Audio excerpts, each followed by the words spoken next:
গাজায় চলমান যুদ্ধ বন্ধে যুক্তরাষ্ট্রের চাপের মুখে আগামী সপ্তাহে ওয়াশিংটন সফরে যাচ্ছেন ইসরায়েলের প্রধানমন্ত্রী বেনিয়ামিন নেতানিয়াহু।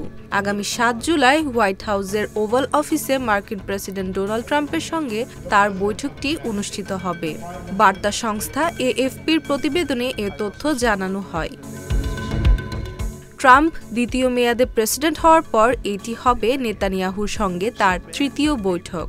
ইসরায়েলি কর্মকর্তাদের বরাতে জানা গেছে, গাজায় যুদ্ধবিরতির সম্ভাব্য চুক্তিতে হামাসের কাছ থেকে ছাড় আদায়ের জন্য যুক্তরাষ্ট্র যেন কাতারকে চাপ দেয়, সে লক্ষ্যেই কূটনৈতিক চেষ্টা চালাচ্ছে নেতানিয়াহুর সরকার।